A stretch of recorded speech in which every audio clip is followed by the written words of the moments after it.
తాకట్టులో ఉన్న బంగారాన్ని విడిపించి ఆ రోజు ఆన్లైన్ ధరకే కొంటుంది కొమ్మూరి గోల్డ్.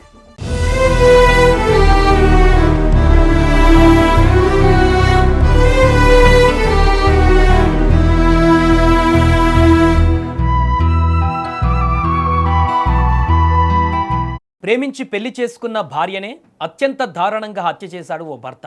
ఆ తర్వాత ఏమీ తెలియనట్టుగా కుటుంబ సభ్యులతో కలిసి పోలీస్ స్టేషన్కి వెళ్ళి నా భార్య కనిపించడం లేదు అంటూ ఫిర్యాదు చేశాడు. కానీ పోలీసుల విచారణలో బయటపడిన నిజాలు అందరినీ షాక్కి గురిచేశాయి. 6 ఏళ్ల ప్రేమ వివాహము, 2 చిన్నారులు అయినా మనస్పర్ధలు చివరకు హత్యకు దారితీశాయి. కోనసీమ జిల్లా యానంలో జరిగిన ఈ క్రైమ్ స్టోరీ ప్రస్తుతం సంచలనంగా మారింది. అసలు భార్య రేఖను భర్త అప్పారావు ఎందుకు చంపాడు, హత్య చేసిన తర్వాత ఏం చేశాడు, అసలు ఏం జరిగిందో పూర్తి వివరాలు అక్కడ చూస్తే దిమ్మ తిరిగేటువంటి విషయాలు బయటకు వస్తాయి.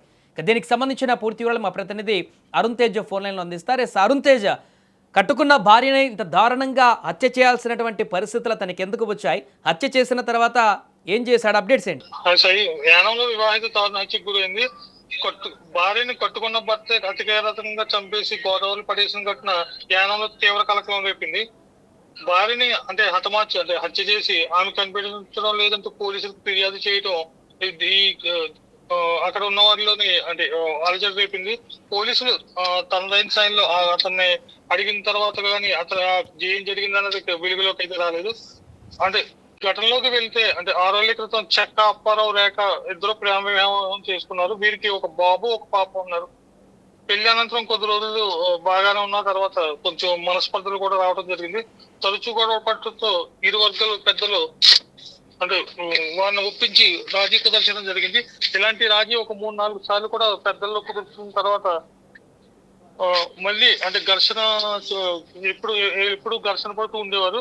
ఈ చుట్టుపక్కల వాళ్ళు కూడా ఈ ఘర్షణతో కొంచెం ఇబ్బంది పడటం కూడా జరిగింది. ఈ క్రమంలో మరోసారి ఇద్దరు మధ్య ఘర్షణతో చేసుకోవడంతో ఆగ్రహంతో భార్యను అప్పారావు హత్య చేసి యానం దగ్గర గణపతి నగర్ సమీపంలో గోదావరి నదిలో పడేశాడు. అనంతరం పడేసిన తర్వాత ఉదయం నుంచి భార్య రేఖ కనిపించట్లేదని కుటుంబ సభ్యులతో కలిసి ఫిర్యాదు చేయడం జరిగింది. ఇతని భర్త ఎవరైతే చక్రాప్పారావు ఉన్న అతని కదలికలు, అతను చెప్పే విధానం బట్టి అనుమానం కలిగి పోలీసులు అప్పారావును విచారించగా తనే భార్యను హత్య చేశాడని అంగీకరించడం జరిగింది. ప్రస్తుతం ఘటనపై పోలీసులు దర్యాప్తు చేస్తున్నారు. ఇతనికి ఉన్న మనస్పర్ధల కారణం ఉందా, ఆర్థిక లావాదేవీలు అన్నది తెలియలేదు. కాకపోతే కొద్ది కాలంగా భార్యపై కొంచెం అనుమానం పట్టడంతో ఈ హత్యకు ప్రధాన కారణం అని కూడా పోలీసులు చెప్తున్నారు. Right, thank you Arun Tej. So మొత్తానికి అది యానం దగ్గర జరిగినటువంటి ఘోర ప్రమాదం ఇది.